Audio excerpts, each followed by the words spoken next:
Stainless steel bottle కూడా ఆ, కొన్ని రోజులు ఎత్తుకొని పోయేవాడిని. ఇప్పుడు కారులో ఉండే కాబట్టి ఎత్తుకునే ఇప్పుడు 3 స్టూడియోలు పోవాలి ఈరోజు. నేను పొద్దునే భోజనం అంతే కదా, ఇంక ఈవినింగ్ వరకు ఏం తిన్నాను. ఓకే. ఈవినింగ్ కూడా ఆకలేస్తే తింటా, లేకపోతే ఫ్రూట్స్ తినేస్తా. జామకాయ నా ఫేవరెట్, జామకాయ అవునవును. తినేస్తా. ఎందుకంటే నా నా బాడీ ఇప్పుడు ఎంత బ్యూటిఫుల్గా ఉందంటే, నేను నీళ్ళు తాకపోయినా నా నోట్లో కరెక్ట్గా సెలవుగా ఉంది, డిహైడ్రేషన్ లేదు, యూరిన్ వైట్గానే వస్తుంది, నాకు తాగాలనే ఫీలింగ్ రాదు, తాగే అవసరం కూడా లేదు అన్లెస్ బాగా ఎండ అట్లా ఏమన్నా ఉంటే తప్ప.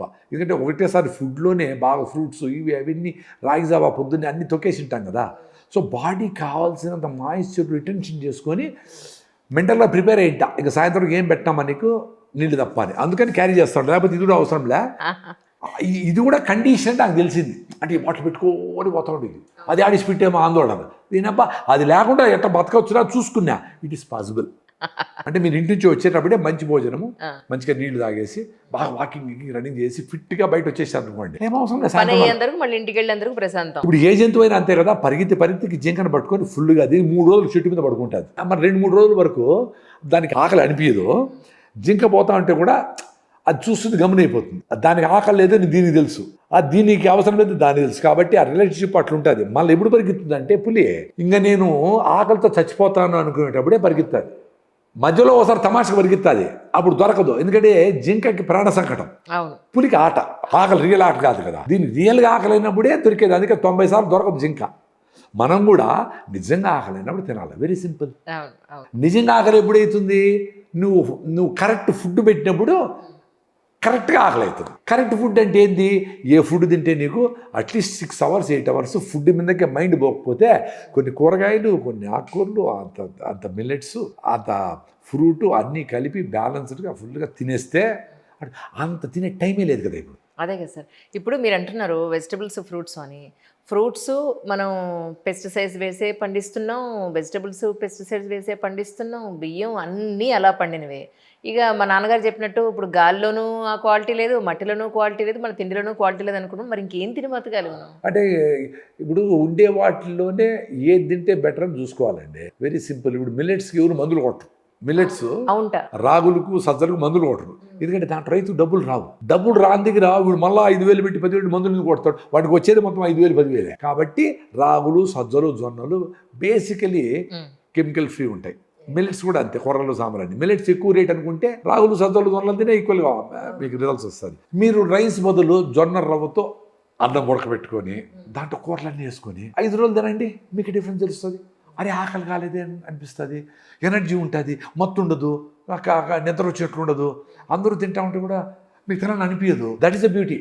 ప్రాబ్లం ఏమంటే ఇవి తినే సార్ రాగి ముద్ద తింటే మాకు ఆకలే ఉండొస్తానంటే, ఆకలి ఎందుకు కావాలమ్మా? ఆకలి కాకుండా ఉండేదానికైతే ఈ ఫుడ్ తినమనింది. గంటకు తినేది అలవాటు అయిపోయిందండి సైకలాజికల్గా. సో ఏదో ఒకటి నోట్లో వేయాలా, లేదో టీ తాగాల, బిస్కెట్ తాగాల, సీరియస్గా మీటింగ్ జరుగుతూ ఉంటుంది. మళ్ళీ ఇటు చూస్తారు ఏమైనా తెస్తా ఉంటే. అరే తిండి మీదనే మైండ్ ఉంటే నువ్వు ఎప్పుడు పని చేసేది? ఆ డిఫరెన్స్ మేము చూసుకున్నాం. అరికెలతోనో, జొన్న రొట్టెలో, రాగి ముద్దనో బాగా వేసుకొని తినేసి నిదానంగా అరగంట ఇంటి నుంచి బయలుదేరేటప్పుడే ఓపికగా, ఇష్టంగా, ప్రేమగా తినాలా. ఆటో వచ్చేసింది, బాధేసి వాడిని తినరు, నోట్లో పెట్టి కూరి నీళ్లు పోసి ఇంట్లో ఫైటింగ్ జరుగుతూ ఉంటుంది పొద్దున్నే. ఎట్లా? లేదా వీళ్ళు ఫోన్లు పట్టుకుని తింటూ ఉంటారు, ఏం వడ్డిచ్చామో కూడా వాళ్ళు చూసుకోరు. అది కొన్నిళ్ళల్లో అద్భుతం. వాళ్ళందరూ పొద్దున్న 5 గంటలు లేచి యోగా చేయడము. మా ఫ్రెండ్ ఒక ఆయన చిన్న పాప, వాళ్ళకి ఆ పాప కూడా పొద్దున్న లేచి యోగా చేస్తుంది. Power flexibility. అందరూ పొద్దున్నే అన్ని స్ప్రౌట్స్, అన్ని మిల్లెట్స్, ఆ ఖర్జూరము, అంత కొబ్బరి ముక్క, అని పల్లీలు, నెలలో ఆవిడ మొలకెత్తిండేటివి, ఒక రాగి ఇడ్లీనో, రాగి దోశనో. ఎందుకు వస్తాయి రోగాలు వాళ్ళకి? ఫ్రెష్గా ఉండరు, ఒబెసిటీ లేదు, సన్నగా ఉండరు, స్లిమ్గా ఉండరు, జలుబులే జ్వరములే, వచ్చిన ఒక రోజులో తగ్గిపోతుంది. అది కదా మనం ఇవ్వాల్సింది పిల్లలు గిఫ్ట్. వడ్డానాలు, నగలు ఏముందే బాగుంది, వాడికి లోపల 5-6 హిమోగ్లోబిన్ అద్దాన్ని ఊగుతూ ఉంటాడు. పైన అలంకరిస్తావు, శవాలకు అలంకరించినట్లు నగలతో అలంకరించుకొని పోతారు. అంతే కదా, శవాలకు అలంకరిస్తారు పూలతో. మనుషులకు నగలు ఉన్నాయని నగలతో అలంకరించుకుంటా ఉంటారు. లోపల బ్యూటీ ఎక్కడుంది నీకు? లోపల సొసైటీ మీద లవ్, ప్రజల మీద ప్రేమ, మీ ఇంట్లో మీ అవ్వ తాతల మీద, ఇవి ఇంపార్టెంట్. అవి ఆభరణాలు. అవి ఉండేటప్పుడు అవును, అవును. ఈ వీటితో ఎగ్జిబిట్ చేయాలనుకుంటే పెద్ద దరిద్రం అండి. నిజం, నిజం. మీరు హెల్త్ కోసమని వాకింగ్ చేయడము, యోగా, ప్రాణాయామ, ఎండలో కూర్చోవడం ఇవన్నీ పెట్టేసి బ్యూటీ పార్లర్లో గంటలు గడుపుతా, ఆ షాపింగ్ కోసం దినాలు గడుపుతా, హైదరాబాద్ నుంచి పెళ్లి చేసుకునేవాడు హైదరాబాద్ నుంచి బాంబేలో షాపింగ్ చేస్తాడు, బాంబే వాడు వచ్చి హైదరాబాద్లో చేస్తా ఉంటాడు అవును. షాపింగ్. నువ్వు ఏడా వాడాడా ఉంటే కొంచెం పెట్రోల్ తగ్గుతుంది. ఇప్పుడు ఎవరు చూడాలని వస్తారండి పెళ్లికి, ఏదో రెడీ అయ్యి నీది చూపించుకోవాలని వస్తావు, అవును, నీది చూసానికి ఎవరు రెడీగా లేరు, వాళ్ళని చూపించుకొని వాళ్ళు వచ్చినారు. అవును. కాబట్టి ఎవరు స్పెషల్ ఏం కాదు అక్కడ. Correct, correct. నువ్వు 1 కిలో వేసుకుంటే 2 కిలోలు వేసుకుంటే 10 మంది 100 మంది ఉంటారు అక్కడ. నిజం. కాబట్టి నీ కంఫర్ట్ ఉందా లేదా, కాటన్ వేసుకోవాలా, కాటన్ రైతులు డబ్బులు వస్తాయి, కాటన్ చేనేత కార్మికులు డబ్బులు వస్తాయి, నీ కంఫర్టబుల్గా ఉంది, ఈ 3 కారణాలు కాటన్ వేసుకుంటే అయిపోయా. Correct, correct. నాకైతే నవ్వు వస్తూ ఉంటుంది, మనం ఏదో మాట్లాడుకుంటాం కానీ అది వాళ్ళకి ఆనందాన్ని ఇస్తూ ఉందంట. నిజం, నిజం అంట అంట.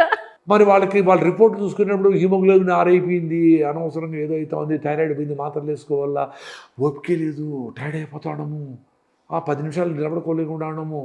అమ్మాయిలు చూడండి, పర్టికులర్ ఈ పెళ్లికి ట్యానింగ్ అయిపోతారని 3 నెలలు ఇంట్లోనే పెడతారు, తెల్లగా తయారై ఉంటారు, ఏదో పాలిపోయినట్లు తెల్ల కాదు. అదే సార్. అదంతా వేసి అదంతా క్రీములు వేసి రెడీ చేసి ఆ నానమ్మ స్నానం చేపిస్తుంది, ఎవడో బాహుబలిలాగా ఎత్తుకొచ్చి అన్ని క్రీములు పోస్తాడు, ఆరించి పెట్టేస్తాడు. గట్టిగా మాట్లాడితే ఊడిపోతాయి, ఏసీ లేకపోతే కారిపోతాయి, ఏలోనే ఉండాలి భయంగా. అప్పుడు సినిమా యాక్టర్లు వాళ్ళకి, సెలబ్రిటీస్ వాళ్ళకి అవసరం, మన సామాన్యుడికి అవసరం లేదు. అవును సార్, అవును సార్, అవును. కరెక్ట్. స్కిన్ ఒక స్క్వేర్ ఇంచులో 640 హోల్స్ ఉంటాయి, సెబేషియస్ గ్లాండ్స్ సెబం రిలీజ్ చేస్తాయి, అది బెస్ట్ క్వాలిటీ ప్రపంచంలోనే. దాన్ని అలౌ చేయాలి కదా. అందుకని మీరు మొహం కడుక్కుంటానే అబ్బా ప్రాణం లేసి వచ్చింది, పెళ్ళికి పోతానే వాడు వారేసి కాటన్ నైట్ చేసుకొని అమ్మా స్నానం చేసేసి అదంతా పోయింది చూసుకో హాయిగా ఉంటుంది. హాయిగా పెట్టమని నీ బాడీ నీ మైండ్ చెప్తా ఉంది. దానికి ఎంతెంత ఇది చేస్తూ ఉంటారు. మళ్ళీ అరగంటలు పడుకుంటానే 2 కూలబడిపోయి, ఎవరు newly married couple so tired no అంటే ఎస్ మ్యాన్ అంటాడు. ఏం టైర్డ్ రా నాయన, స్నానం చేయలే, నువ్వు వెళ్ళి చేయలే, నువ్వు వంట చేయలే, బంధువులు దగ్గర పోవాలా, పని చేయలే, బట్టలు ఏమి చేయాలి, అవ్వ చేసా నువ్వు కుసోరుడావు, దానికే టైర్డ్ అయిపోతే ఎట్లా. బబ్లింగ్ ఎనర్జీతో కూడా అది మనం ఇవ్వాల్సింది నెక్స్ట్ జనరేషన్కి. ఏం తినాలా, ఏం చేయాలా, హ్యాపీగా ఉంటే ఏం చేస్తే హ్యాపీనెస్ వస్తుంది. ఇమిటేషను, ఎవడో 10 రోజులు చేశాడు పెళ్ళి, అదేది డాన్స్ చేసేది ఒక రోజు, తాగేది ఒక రోజు, ఇంకోటి హల్దీ ఒక రోజు, మెహందీ ఒక రోజు. అది కూడా హల్దీ గురించి చెప్తా, వేరే ఏం లేకుండా దాని బ్యూటీ గురించి చెప్తా, అది చేస్తే పర్వాలేదు. నేనైతే మా పిల్లలకి చెప్పాను సార్, ఈ హల్దీలు మెహందీలు మన ట్రెడిషన్ కాదమ్మా, ఇవన్నీ మీ ఫ్రెండ్స్ని చూసి మన ఇంట్లో చేయాలంటే ఇవన్నీ కుదరవు. మా వాళ్ళు 15-16లో ఉన్నారులేండి, వాళ్ళకి ముందే చెప్తున్నా. ఎందుకంటే వాళ్ళ సీనియర్స్ పెళ్ళిళ్ళందరూ చూసి డిగ్రీలు చదువుతున్న పిల్లలు ముందు కొంతమంది చాలా ఎర్లీగా చేస్తున్నారు, మరి కొంతమంది మాత్రమే 30 వరకు వెళ్ళిపోతున్నారు. కానీ చేసినప్పుడు అమ్మ వీళ్ళు ఇలా చేశారంటే అలా చేశారంటే చూడు ఇన్ని పెట్టారంటే ఇవన్నీ మన ఇంట్లో జరగవమ్మా అని నేను ముందే చెప్తున్నాను. ఎందుకంటే మెంటల్గా ప్రిపరేషన్ కాదు, మీరు మన ఇంట్లో జరగదంటే వాళ్ళు డిప్రెస్ అవుతారు. ఎందుకంటే బ్యూటిఫుల్గా చేద్దామా అని చెప్పి మీరు 0 ప్లాస్టిక్తో చేద్దాము, ప్లాస్టిక్ బాటిల్ పెట్టుకుంటే మట్టి బాటిల్లో నీళ్ళు పోస్తాం, ఏదో మీరు అన్ని ఆలోచించుకొని 0 ప్లాస్టిక్తో చేసిన పెళ్లిళ్ళు ఉన్నాయి కదా, అట్లా చేయడం ఒకటి. మళ్ళీ చెత్తగా 1000 మందిని పిలిచేసి ఎగ్జిబిషన్ కాదమ్మా, మీ పక్కన 100 మంది, మా పక్కన 100 మంది, అందరూ చాలు. అవును, అందరూ మాట్లాడుకుందాం, అందరూ పాటలు పాడుకుందాం, అందరూ ఎవరినెవరు అర్థం చేసుకుందాం, అట్ట పెళ్లి చేసుకుందామా అని చెప్పండి. వాళ్ళకి ఏదో కాంప్రమైజ్ అయినట్టు కాదు చెప్పాలి. అవును, ఎంతకన్నా గొప్పగా, అది ఇంతకంటే గొప్పగా, ఇంతకంటే బెటర్ గా రిలేషన్షిప్ బిల్డ్ అయ్యేట్లుగా మన పెళ్లి జరగాల. ఎక్కడ బ్రేక్ అయితే అండి ఎక్కువ మంది పెళ్లిలో, మేము పెళ్లి కొడుకోళ్ళు, మాకు ఎదురు రాలా, మాకు పొద్దున్నే కారు పెట్టలా, మాకేదో పొల్ల మర్చిపోయినారు, వీటితో కొట్లాట స్టార్ట్ అయిపోతాయి. రే పాపం వాడు పెళ్లి కూతురు వాళ్ళ నాయన కష్టపడి ఏదో చేసినాడు, పొల్ల మిస్ అయిపోయి ఉంటుంది, ఏమవుతుంది పొల్ల లేక ఏదో అట్లా అర్థం చేసుకోవాలి కదా. ఎప్పుడెప్పుడు ఒకరి మీద ఒక నిందలు వేసుకుందాం అంటే ఏం పెళ్లి అండి అది. 2 ఫ్యామిలీలు కలవాలంటే అర్థం చేసుకోవాలి కదా. సింపుల్ గా అరే చేస్తా ఉండే చాలే అనుకోవాలి కదా. మాకు ఈ మర్యాద కుదరలేదు, వాళ్ళు వచ్చి మాకు ఇది చేయలేదు, మాకు ఇది వడ్డించలేదు, మేము అడిగింది కొనలేదు. యాక్చువల్గా ఈ పేరెంట్స్ ఆఫ్ ది కపుల్ వాళ్ళకి భయం, ఫస్ట్ వీళ్ళే కదా హ్యాపీగా ఉండాలనుకుంటారు. మిగతా చుట్టుపక్కల ఉంటారు చూడు, వాళ్ళు పొలాలు పెడతా ఉంటారు. చూడండి ఎందుకు రాలేదంటే వీడేం పట్టించుకోడు, పోన్లే అంటే అది ఎట్లా కుదురుతుంది, మనం ఇచ్చిన ఏదో పొలాలు పెడతా అగ్గి రాజేస్తారు. మనం ఎంత స్ట్రాంగ్ ఉండాలి అప్పుడు, మన పిల్లల్ని అట్లా స్ట్రాంగ్ తయారు చేయాలి. మనం నమ్మిన సిద్ధాంతం కరెక్ట్గా ఉంది అని అంటే దాని మీద గట్టిగా నడపడం మన పిల్లల్ని. అప్పుడు వాళ్ళ బిజినెస్ అయినా వాళ్ళ లైఫ్ అయినా వాళ్ళు హ్యాండిల్ చేయగలరు.